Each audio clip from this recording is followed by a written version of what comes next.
Magandang araw po. Welcome po sa aking channel of 9TV. Patalasasan po. Meron po ba kayong mga properties na napapabayaan or non-performing assets? Plan nyo ibenta, pero wala kayong oras pagbenta nito.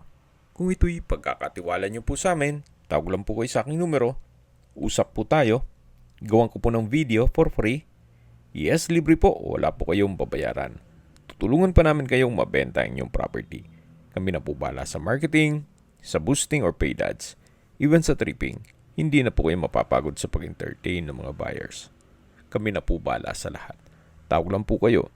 Nandito po tayo ngayon sa Laurel, Batangas kung saan meron po tayong bagong video presentation. Isang unfinished na hotel and resort na may total lot area na 17 hectares. Ito po yung nasa mataas na lugar. Ang estimated elevation above sea level ay 1,393 feet. Kaya meron pong overlooking view ng Taal Lake and Volcano. May plantation din po ng Nara, Mahogany, Avocado, Gemelina, Rocarian Pine Tree, at coconut trees. Marami din po itong mga fruit-bearing trees, gaya ng langka, santol, bayabas, mangga, kalamansi, papaya, at yung guyabano nga po na nabanggit ko kanina, pati nyog. At marami pa pong iba.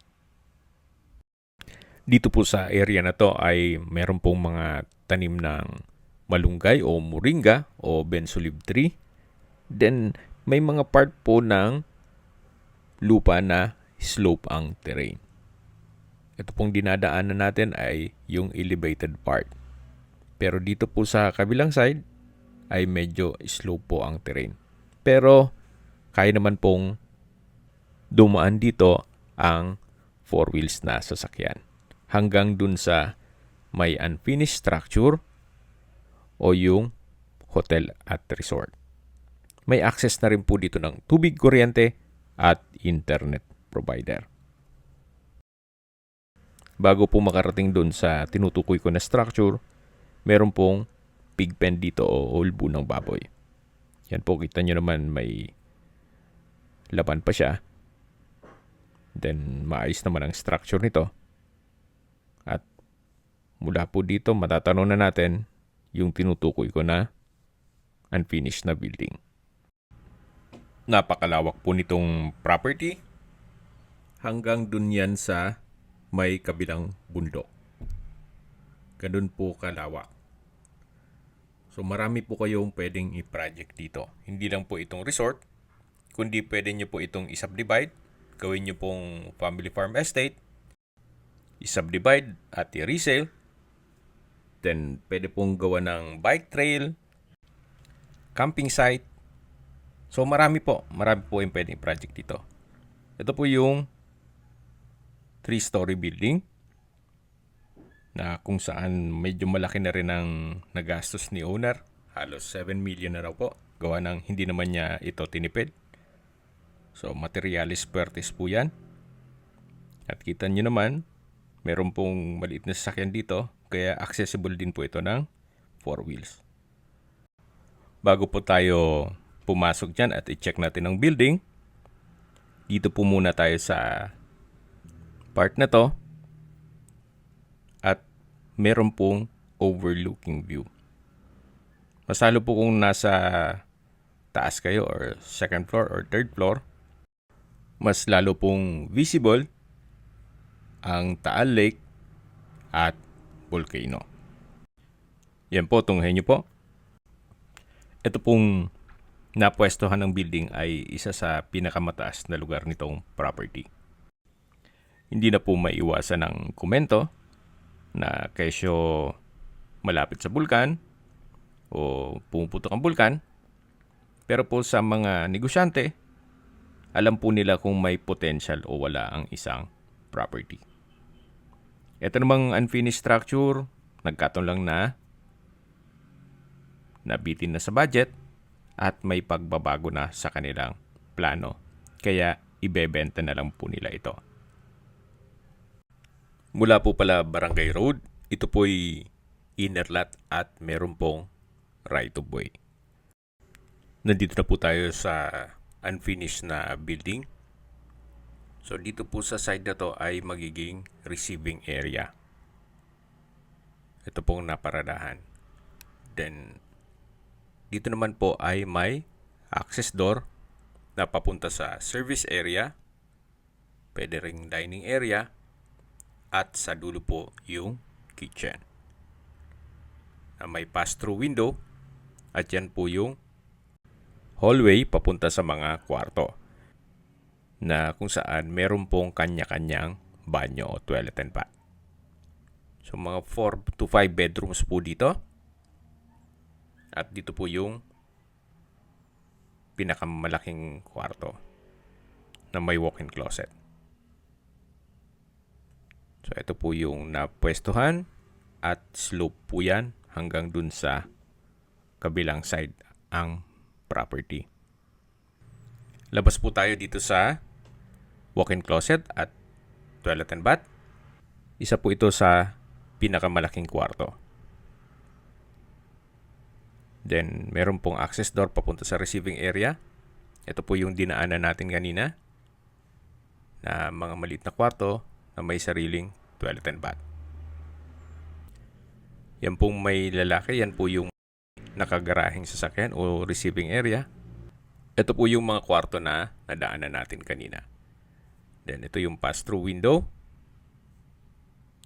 May kitchen countertop. Mula po dito sa kusina, yan po ang magiging view. Punong-puno po ng mga fruit-bearing trees. So, mula po dito sa kitchen, meron pong hagdan. Papunta po dito sa mga kwarto dito sa baba. Slope po ang lupa. Kaya sinundan lang nila. Hindi naman sila naghukay na. So, dito po ay may common toilet and bath. Pasensya na po kung medyo madilim at wala pang kuryente dito. So, ganun din dito sa kabilang side. Yan po yung access door papunta sa isang kwarto. Ito pong side na to ay partition lang ang kailangan para may panibagong kwarto. At sa dulo pwedeng lagyan ng banyo. Dito po sa lower part ng building ay malaki din po ang mga kwarto. So mga 3 hanggang 4 po yan. Then, ito po yung last bedroom na napakalaki din po ng espasyo nito. At paglabas naman po dito, maganda pong maglagay ng glass walls para mas maaliwalas. Ito pong hallway ay napakalaki ng espasyo. Then kahit po i-open na lang ito, gawa ng malamig naman po ang klima dito. At hindi lang po doon, dito po ay napakatahimik na lugar at sariwa ang hangin. Okay, balik na po tayo dito sa hagdan at aakyat na po tayo. Then pagtaas po ay nandyan na yung kitchen. At dito yung dining area, yan yung receiving area. At dito naman po ay may another stairs na kung saan papunta naman ito sa 3rd floor. May mga nakaabang na po na poste dito. Maganda rin pong lagyan na lang ng bubong ito at gawing events place. So napakalawak din po ng espasyo nito. Habang naglilibot po tayo at pinagmamasdan niyo po itong buong property, pag-usapan na natin ang distance, location at travel time. Mula po sa Jokno Highway at Canyon Woods, ang distance is 4.5 kilometers at ang travel time is 10 minutes. Mula naman po sa Twin Lakes, ang distance is 9.8 kilometers at ang travel time is 19 minutes. Kung manggagaling naman po sa Tagaytay, ang distance is 18 kilometers at ang travel time is 32 minutes. Mula naman po sa bayan ng Laurel kung saan nandun na po ang public market, mga business establishments at Laurel Municipal Hospital, ang distance is 6.4 kilometers at ang travel time is 18 minutes. Yan po yung lagi kong binabanggit sa aking video na dapat nyo i-consider sa paghanap ng property, yung meron pong malapit na hospital. Hindi ko naman po sinasabing sakitin kayo, yan man po for emergency purpose lang naman. At kung manggagaling naman po sa Manila o sa airport, ang distance is 81 kilometers at ang travel time is 2 hours and 10 minutes. Summarize ko lang po sa mga nag-skip ng video. Ito pong property ay nasa Laurel, Batangas at meron pong total lot area na 17 hectares. May overlooking view at ito'y nasa mataas na lugar. May access na rin po dito ng tubig, kuryente at internet provider. Meron din pong plantation ng Nara, Mahogany, Gemelina, Rocarian Pine Tree, Guyabano at Nyog. Marami din pong mga fruit-bearing trees gaya ng langka, santol, bayabas, mangga, papaya, kamansi at marami pa pong iba. Mula po Barangay Road, meron pong right-of-way papunta sa mismong structure o unfinished building.